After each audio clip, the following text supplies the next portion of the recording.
Jake Cuenca nagsalita na tungkol sa pag-iibigan ng Kim Pao.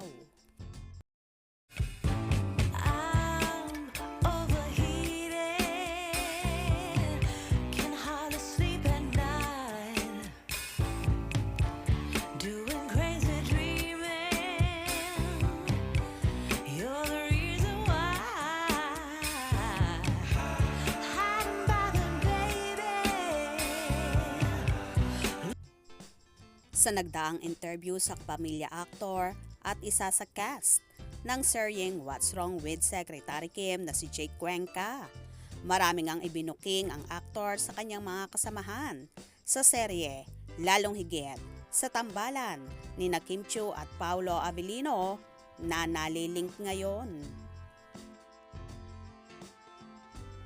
Natanong kasi ang aktor dahil alam naman ng lahat na mag-best friend ang dalawa. Kung ano daw ba ang nakikita ni Jake sa Kim Pao sa set.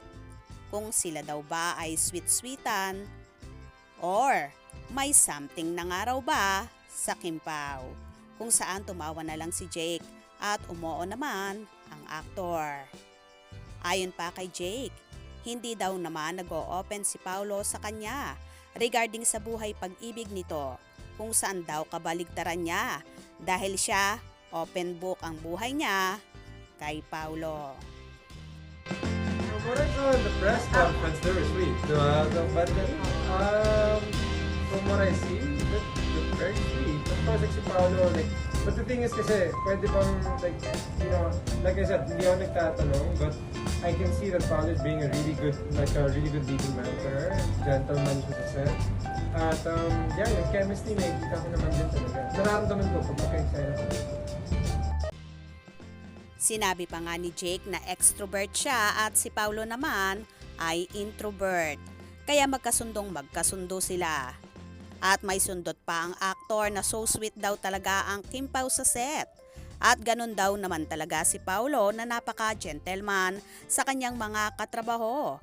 At yung chemistry daw ng Chu Pao ay talaga namang nakikita niya.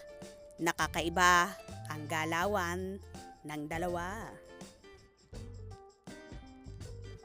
Tila ayaw ngang manggaling ni Jake sa mismong bibig niya ang ilang detalye na nakikita niya sa best friend nitong si Paolo at sa leading lady nito na si Kim Chiu. Na ganun pa man, aminado siya na very sweet ang Chu Pao at kitang-kita ang chemistry nila na hindi talaga maikakaila at maitatago. Lalong higit sa mga nandoon sa set na kahit ang ilang crew at staff ay napapansin na rin ang dalawa na tila nga daw may something na. Anyway, kung mauwi man sa totohanan ang Kim Pao, wala namang masama doon dahil pareho silang single at wala naman silang maaagrabyado in case mauwi sa relationship ang pagmamahala nila. Kaya naman tumutok at wag na wag pahuhuli sa mga maiinit na kaganapan. Anong inyong magiging reaction sa bidyong ito? Comment below.